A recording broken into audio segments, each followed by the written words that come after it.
Well, no doubt the one or two of you that watch this channel are wondering, what the fuck is this shit? Also, where's Sulin? I'll explain. Slightly.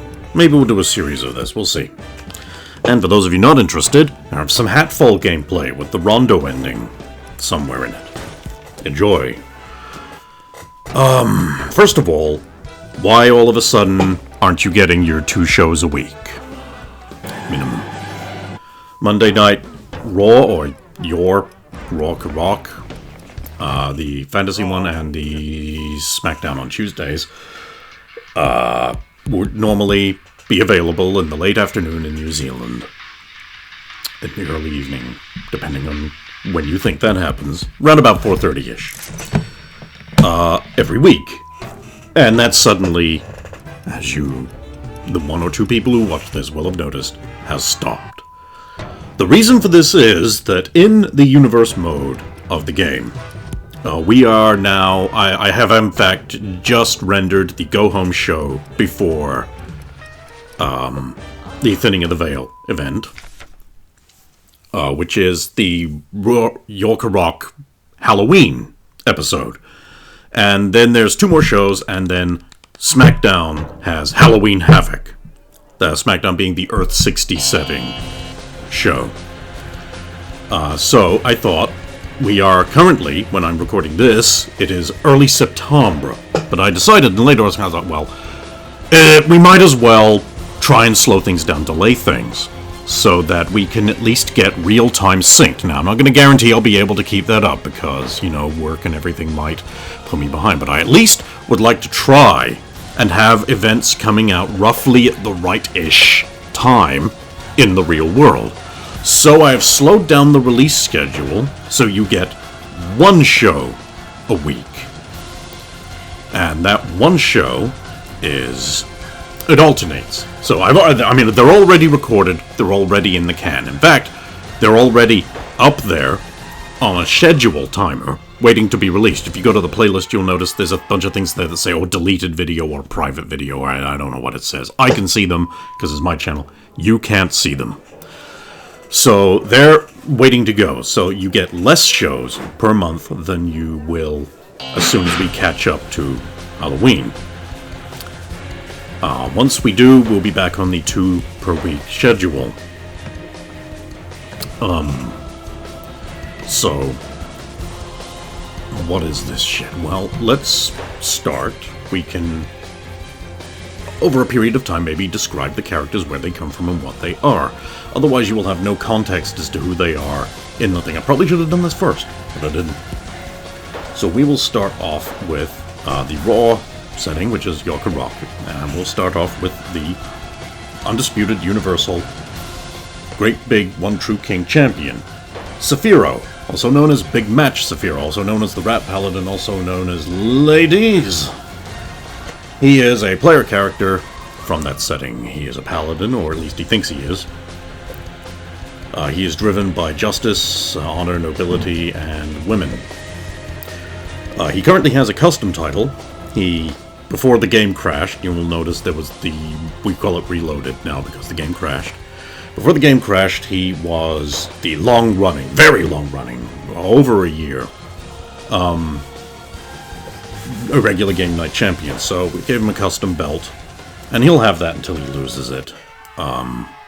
Currently, at the time of this recording, he is also the Jorrak Dragon World Champion, which is the top title that is show-locked to that side. To explain things, we have the irregular game night championships, men and women's, and they are cross-show.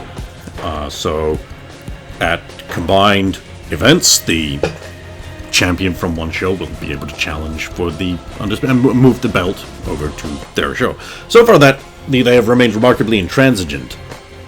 So we might have to mix things up, see how that goes. In his tag team is Aedrin Falk. He is a wizard, or at least he used to be. Now he swings iron around, sometimes with magic on it. And he does this because I guess the player doesn't like wizards. Why'd you play one then? Dumbass.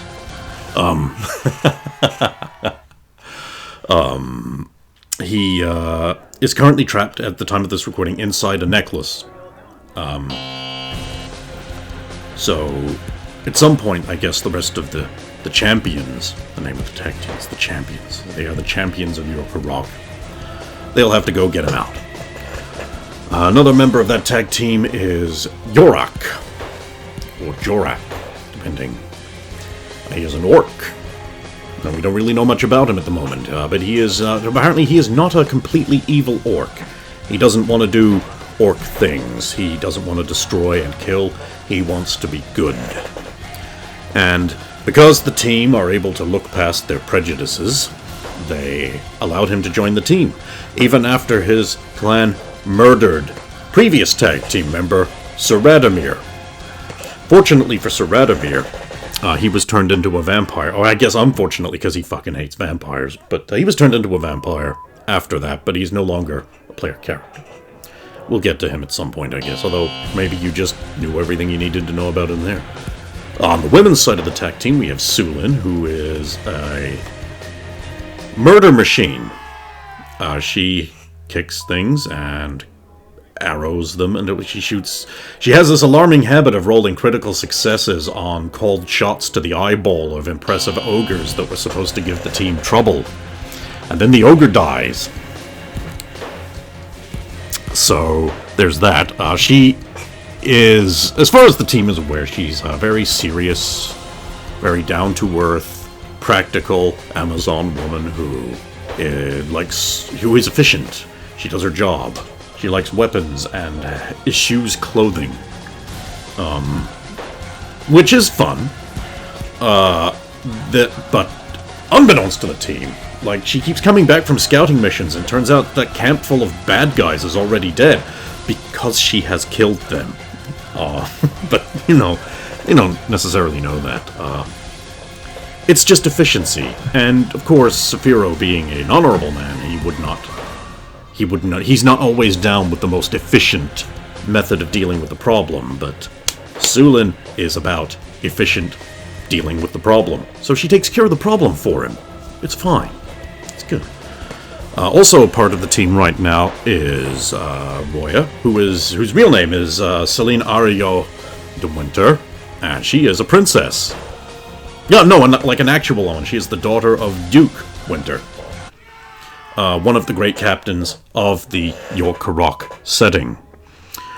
And she wanted adventure, so she disguised herself as Roya and went out into the world with gusto and a lifetime of being disobedient to her assigned role as princess. Wear a wimple, stay in a tower, don't do man things. She was like, F that noise.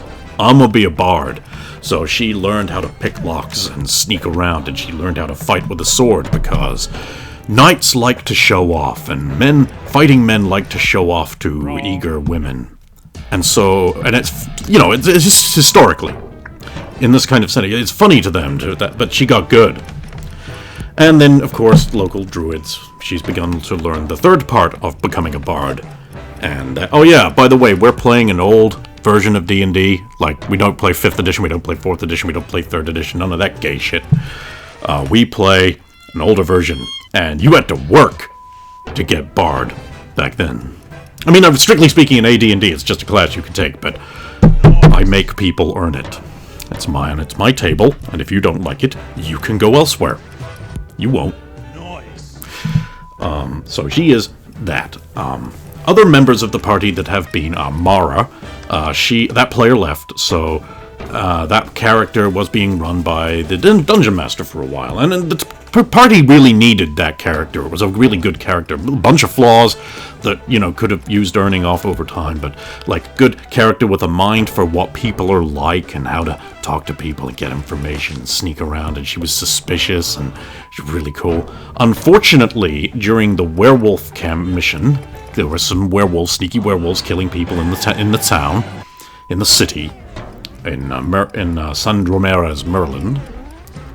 Not Sandromera's the real world, but they they bumbled into that, and they like investigated. Sulin and Mara got jumped by a pair of werewolves, and Mara got bit, and that made her a werewolf, an abomination, and she had a problem with that. So, full of self-loathing, she took off.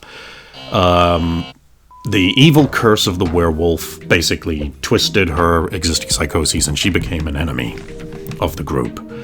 But along the way, she kind of also learned that along with this curse came a lot of power and her own capabilities, and she realized she never really needed them at all, and she was going to get them back. Unfortunately, in the campaign, they killed her a while back, but the character is super cool, and it's never looked better, it's never fought better than right now in this version, so she stays for a bit.